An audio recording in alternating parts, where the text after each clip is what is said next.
Oke guys, welcome back to Cakra Diva Reinkarnasi dalam pembahasan alur cerita Solen 2 Jusitamen episode ke-136.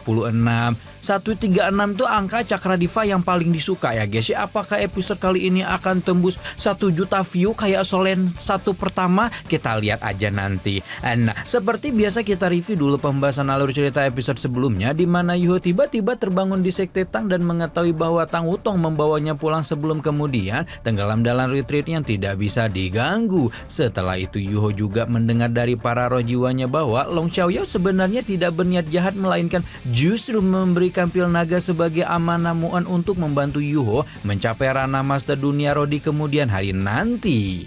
Karena dia berhasil kembali dengan selamat, Yuho pun segera mengajak Bebe menginterogasi Chu Yanwei dan menemui Suanji untuk melaporkan lokasi keberadaan Tang Ya ke Kaisaran Tianhun. Setelah mendengar itu, Suanji memerintahkan operasi penyelamatan Tang Ya dan secara pribadi mengutus Song Yunji serta Yan Zhaoze untuk memimpin operasi tersebut. Gimana cerita selanjutnya? Langsung aja kita terobos. Kabar operasi penyelamatan Tang Ya segera menyebar ke telinga 7 Monster Strike dan membuat Heisa itu agak kesal karena tampaknya Bebe tidak mengikut sertakan dirinya dalam operasi tersebut. Bebe berusaha memberikan pengertian kepada Heiseto tentang seberapa banyak pesanan alat pembimbing roh yang harus dikerjakan oleh Sekte Tang, dan mereka jelas tidak boleh membiarkan Pak Guru Suan Jiwen mengerjakan semua pesanan itu sendirian. Heiseto hanya bisa pasrah menerima keputusan setelah mendengar penjelasan Bebe. Namun tampaknya pemuda bertubuh bongsor itu tidak mau menerima tugas itu sendirian dan mulai menyebut bahwa selama ini ada anggota Sekte Tang yang kuat, mastering alat pembimbing roh, memiliki kemampuan manajemen bagus, tapi kerjaannya ngebolang mulu. Yuho muncul dengan ungkapan protes ketika melihat Heiseto berusaha nge-framing dirinya, apalagi setelah itu Bebe juga tampaknya mempertimbangkan untuk membiarkan dia tetap di area sekte. Berhubung Kekaisaran Matahari Bulan sedang gencar menargetkan dirinya, harapan Yuho untuk ikut serta dalam operasi penyelamatan Tang Ya menjadi semakin pupus ketika Sun Jiwei tiba-tiba muncul dan turut menyetujui ide itu untuk tidak mengikut sertakan Yuho dalam operasi. Mendengar itu Yuho segera memprotes keputusan Suan Jiwen dan menyebut bahwa dia memiliki banyak hutang budi kepada Tang Ya, sehingga menyelamatkan ketua Sekte Tang itu merupakan kewajiban yang harus dia penuhi. Suan Jiwen menyebut Yuho lengah dan langsung menerima protes lain ketika pemilik roh pelindung ganda itu menyebut bahwa kultivasinya justru meningkat drastis hingga menyentuh ambang batas level 80. Ketika seluruh 7 Monster Strike tampak terkejut dengan pencapaian Yuho yang nggak ngotak OP-nya, Suan Jiwen justru masih tenang dan mengingatkan bahwa Yuho masih memiliki titel selain Master Roh yang harus dia perhatikan. Harus diakui bahwa kemampuan Yuho sebagai Master Roh memang selalu melampaui ekspektasi orang-orang. Namun pemuda itu harus ingat bahwa peringkat master pembimbing roh yang dia miliki sudah lama stuck di level 7. Sementara musuh yang harus mereka hadapi merupakan ekspertise alat pembimbing roh di seluruh benua Doluo. Setelah Yuho menyadari bahwa keterampilan alat pembimbing rohnya juga tidak bisa dilupakan, Suan Jiwen menyerahkan seluruh gulungan berisi rancangan meriam dekomposi level 8 dan meminta Yuho menyelesaikan alat pembimbing roh tersebut dalam 3 hari kalau memang mau ikut serta dalam misi penyelamatan Tang Ya. Monster Strike lain tampak prihatin melihat kekejaman Suan Jiwen dalam menguji Yuho, namun orang yang diuji justru full ambisi untuk menyelesaikan tantangan tersebut dan bergegas mengunci diri di laboratorium uji coba alat pembimbing roh. Yuho tenggelam dalam konsentrasi penuh untuk mempelajari rancangan meriam dekomposi. Sementara 3 Monster Strike dengan penasaran mengintip dari luar, mengingat meriam dekomposi selalu menjadi alat pembimbing roh yang paling sulit dibuat. Melihat sendiri bagaimana Yuho langsung semedi di laboratorium uji coba dan membuat saudara-saudara seperguruannya khawatir, Suan Jiwen tidak bisa menahan dirinya untuk menjelaskan alasan mengapa dia ingin Yuho tidak usah mengikuti operasi penyelamatan. Jadi ceritanya, Suan Jiwen sudah meneliti kristal es ilahi dari gua es misterius kota naga yang Yuho bawa pulang ke sekte dan menemukan bahwa logam es tersebut memang memiliki kualitas di atas rata-rata, bahkan bisa dibilang memiliki tingkatan terbaik dibanding semua semua logam langka yang pernah dia lihat. Namun sayang dengan kekuatan roh yang dia miliki, Suan Jiwen tidak memiliki kualifikasi untuk memurnikan logam tersebut. Dan hanya Yuho saja sebagai pemilik atribut es ekstrim yang dapat melakukannya. Hal itulah yang membuat Suan Jiwen ngebet menguji Yuho untuk membuat alat pembimbing roh level 8 karena demi menempa harta langka seperti kristal es ilahi, maka Yuho harus membuat terobosan yang lebih besar di dunia master pembimbing roh. 3 Moses Rex segera termenung memahami niat mulia Suan Jiwen dan betapa beratnya beban Yuho untuk mewujudkan harapan tersebut. Kendati demikian, Suan Jiwen memiliki kepercayaan besar pada Yuho, bakatnya yang kata orang-orang sudah di luar biasa hanya mentok di level 9, sementara Yuho memiliki sesuatu yang membuatnya berkesempatan menyentuh batas tertinggi seorang master pembimbing roh level yang sejati.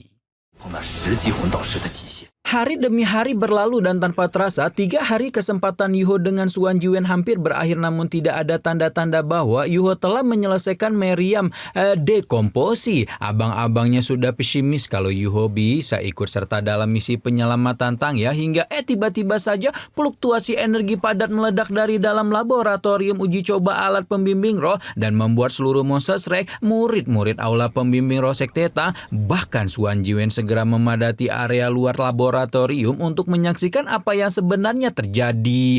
Tampak Yuho sedang duduk dalam posisi lotus dan meletuskan aura kekuatan yang bisa dibandingkan dengan seorang monster roh purba.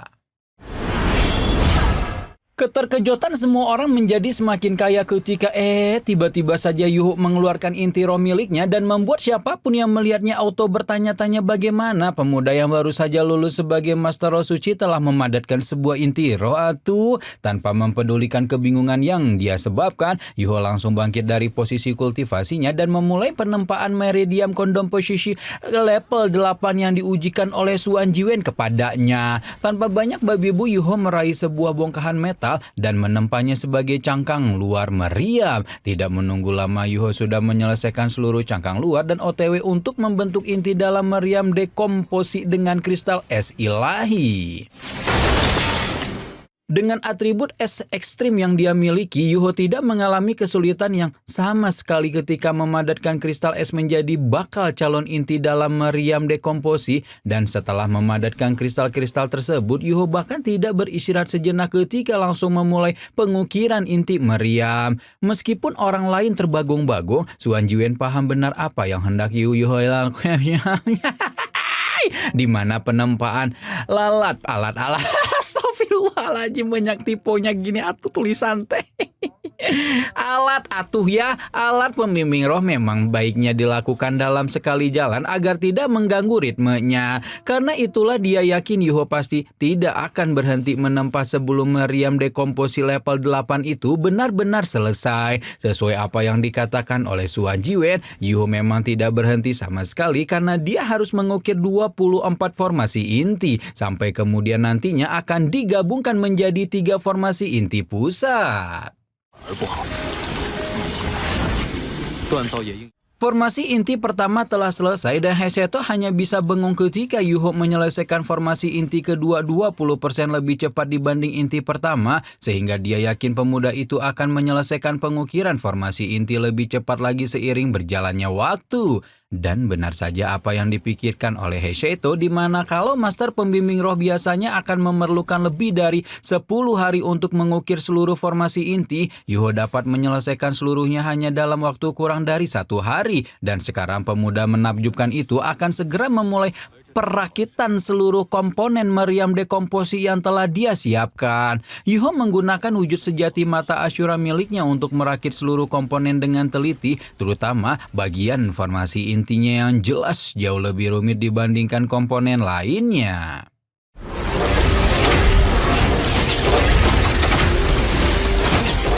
Meskipun lebih rumit, Yuho yakin bahwa setiap formasi inti pasti bisa dirakit selama dia memiliki cukup energi, kekuatan roh, maupun pengalaman. Yuho telah memiliki ketiga hal itu di luar rata-rata orang biasa, dan karena itulah calon mantu Tangsan ini sama sekali tidak merasakan tekanan ketika merangkai seluruh komponen meriam dekomposi. Satu demi satu bagian dalam meriam dekomposi disatukan hingga membentuk satu bulatan utuh yang menjadi inti dari alat pembimbing roh level 8 tersebut. Suan Jiwen tidak dapat menyembunyikan kegembiraannya melihat Yuho telah menyelesaikan bagian terumit dari meriam dan sekarang hanya menyisakan satu langkah terakhir untuk menggabungkan formasi inti dengan bagian dalam meriam dekomposi. Meskipun langkah ini juga menjadi bagian paling sulit karena Yuho harus menyelesaikan ukiran terakhir pola roh formasi.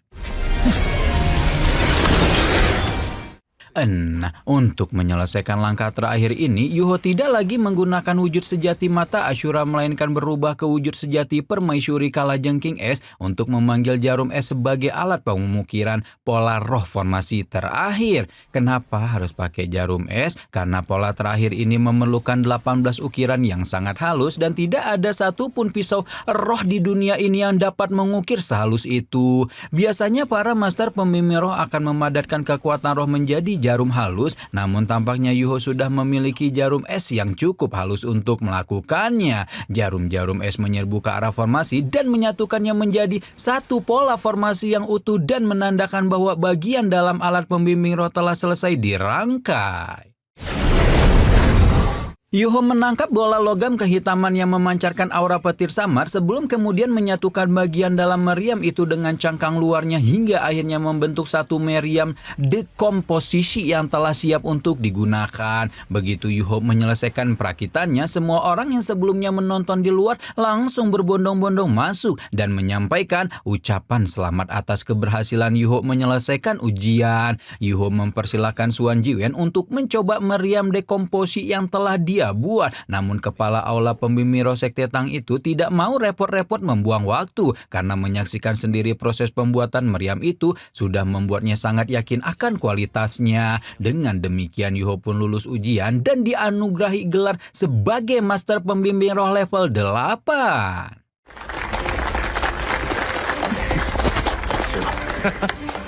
Oke, sekarang kita pindah dulu yuk menuju Istana Kekaisaran Matahari Bulan, di mana seperti instruksi Suan Chiasu Tianran sebelumnya, Juzi diminta untuk beristirahat di istana selama mempersiapkan kehamilannya yang akan menjadi pewaris tahta Kekaisaran Ryu di masa depan. Sekarang Juzi sedang berbaring di kamarnya dan ditemani oleh dua tabib kekaisaran yang akan membantu proses fertilisasi genetik Su Tianran yang telah dipersiapkan. Ya, mungkin model-model bayi tabung gitu ya guys ya, kalau di dunia seperti kita sekarang. Tabib istana berlutut di samping ranjang Juzi dan menanyakan apakah permaisuri kekaisaran itu telah siap untuk memulai proses rekayasa genetik untuknya. Baru setelah Juzi siap, tabib istana pun membuka kotak berisi genetik Su Tianran yang telah dipersiapkan dan memulai proses penciptaan Kaisar Matahari Bulan yang baru di masa depan.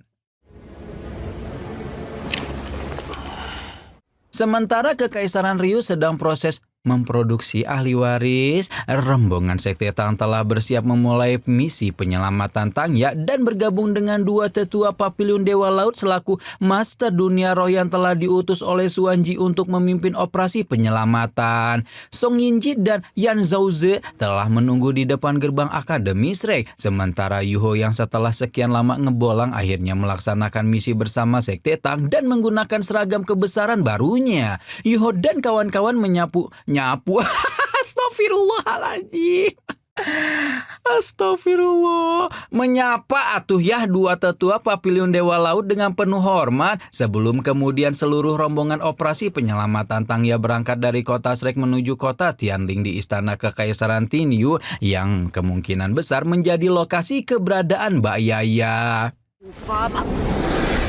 Rombongan Sekte Tang featuring Papiliun Dewa Laut telah memulai perjalanan dan setelah beberapa lama mengarungi langit mereka mulai melihat asap hitam mengepung dari kejauhan dan menandakan bahwa perjalanan ini akan segera berakhir. Kenapa sih asap hitam? Seperti yang kita tahu, Kekaisaran Ryu telah menyerang habis-habisan Kekaisaran Tianhun dan membuat hampir seluruh kota-kota besar yang dia miliki jatuh dalam kehancuran. Pada akhirnya Kekaisaran Tianhun mengandalkan benteng militer kota Tianling untuk memasang formasi besar dan untuk sementara berhasil menahan kejatuhan salah satu kekaisaran besar benua Dolu itu ke tangan Kekaisaran Ryu.